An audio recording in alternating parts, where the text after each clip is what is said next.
Welcome back to another edition of Research Fantasy presents our NBA Fantasy Baller DFS edition for Tuesday, May 16th, 2017. We've only got maybe 3 more of these left, depending on how things go in the Western Conference Finals, where Golden State already leads 1-0. So the reality that the fantasy basketball season, the DFS season, is winding down is right in front of us. It's fairly depressing. It was worse several years ago when the playoffs were not being promoted. At least we sneak probably close to another month and a half of basketball, NBA DFS. Looking at the clock, we are approximately 5 months away from the tip-off of the 2017-2018 season, so it will be back before we even realize it, but we've got some games to go through until then. First up, we have the aforementioned San Antonio Spurs headed to Golden State, where they lost a nail-biter that really just wasn't a nail-biter, because once Kawhi Leonard got injured, it was a wrap. Kawhi Leonard has proved himself to be potentially one of the top 3 basketball players. I'm not talking about fantasy basketball players necessarily, but just pure basketball players. He's already been, in my opinion, the best all-around player with his defense mixed with his offense. But he showed singularly how much of an impact he has on this team. He's doubtful headed into the game tonight. And I mean, I'm just going to say it out loud. It sucks that this is a 2-game slate, because this could potentially render one game fully and completely unplayable. How are you gonna justify putting guys out there with what they cost? Curry over 10, Durant approaching 10, and this game could be over in one half. I mean, the Spurs already look janky as it is when you just eye test their roster, but without Kawhi Leonard, now you're telling me your starting 5 is going to be Patty Mills, Danny Green, probably Jonathan Simmons or Kyle Anderson, LaMarcus Aldridge, Pau Gasol, and then your bench gets immediately weaker because now you've moved your best bench player into your starting lineup potentially, or you've at least taken a piece off your bench. I just think this is not the scenario where you see the Spurs play close, tight basketball, because if that was a situation, why didn't it happen when they had that huge lead on Sunday? That tells you all you need to know. But if you must, obviously LaMarcus Aldridge, top play here. Patty Mills follows him closely behind. Then it's just a general throw your hands up in the air and shrug your shoulders. Pau Gasol could be in play. David Lee could see some added role off the bench in terms of scoring. Then you've got Danny Green, Manu Ginobili, Jonathan Simmons, all who could be asked to do on the more on the offensive side of the ball. But we'll see. I mean, Leonard hasn't been ruled out yet, but it's not looking good. On the Warriors side of the ball, it's a 2-man show. It's Stephen Curry and Kevin Durant, and those would be the 2 guys I look at each and every time the Warriors play.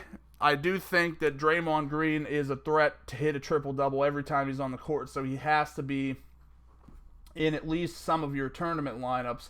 Klay Thompson at 7,100. I mean, to me, this guy's just basically unplayable. He's only eclipsed 30 twice in the entire playoffs. None of those times did he actually hit 5x value, and we've seen several guys hit 5x value, so there's that. But all things considered, I just think you could do better with your money, like set it on fire if you want to play Klay Thompson. Behind them, Andre Iguodala had to have an MRI, but still questionable. That would open up some extra time for Sean Livingston. I think he'd be the next most logical. But don't discount someone like Ian Clark, who might be asked to do a little more. But that's where I'd end my exposure to the Warriors. Like I said, I just don't really love this game for fantasy purposes, but you only have 2 to choose from, so you're going to have to make some decisions. Then we're going to move on to Cleveland and Boston. Boston took 7 games to get through the Wizards. Was a very, very, very fun series to watch. The last game was pretty great. Kelly Olynyk really made a name for himself, helping them to the promised land. On the Cleveland side of things, it's so difficult to kind of remember that Cleveland is not the 1 seed here, and even though they've had a week off in between series, they will not have home court advantage.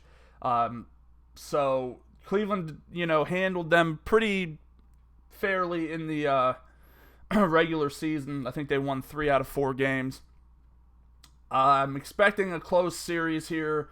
Maybe when I say close, I'm saying like 4-2. I think that they'll actually challenge the Cavs to play longer than 4 games. Cleveland, I mean, do I have to tell you it all starts and ends with LeBron James? Because it does. He's the guy that you're looking at. Price is high. Very little chance he's going to hit 5x value, but there's a very good chance that no one else on the slate is going to get more raw points than him. From there, you look at Kyrie Irving. He's the number 2 on this team. Don't discount Kevin Love. I mean, I don't think anybody was sitting there discounting Kevin Love necessarily, but his box scores haven't exactly been impressive, but I think this matchup against Boston actually works to his favor. Tristan Thompson, another guy who's priced pretty reasonably. He's a guy who could hit 5x value. I could see him having some success in the paint against Horford, Olynyk, and Amir Johnson. That's probably, I guess you could consider maybe Channing Frye. He's been an off and on player through the series. I still think Deron Williams will have some kind of value sooner or later. Williams is priced pretty nicely at this point in time. On the flip side of things with Boston, I don't know how many times I'm going to have to say that to me it comes down to Al Horford and Isaiah Thomas. I know that Horford is now priced at a point where it's going to take a lot, and he just hasn't been getting there. But I think these are your main 2 weapons on offense. Every night's not going to be a Kelly Olynyk night. And when it's not, it's one of these, if not both of these guys who are taking the lead. Horford mostly makes it on here because of the triple-double upside, which just lets you know he's able to contribute in a lot of different ways. So if maybe the scoring isn't there, he can be rebounding or facilitating. He's a better but different type of player than Tristan Thompson, so it makes it's going to make for an interesting matchup here. Beyond that, I'm sticking to my same gut reaction that I'm going to look at Jay Crowder first of the next group of players really able to pack the box score. Avery Bradley, I think, is going to be... We'll find out, but my gut reaction is I think that they're going to try to use Avery Bradley to shut down Kyrie and make them filter their offense more through LeBron, who they know they have no one who can guard him, and Kevin Love. Excuse me. So I think what I'm saying with that is that could take away from a little bit of his offensive energy. We'll see. I'm just not fond of Bradley as it is in the playoff situations. He's way too hit or miss, but because when he hits pretty well, he's someone I think you do have to keep in your tournament mindset. Behind them, Marcus Smart, probably a better basketball player than a fantasy player at this point, but still at his price, someone I would consider.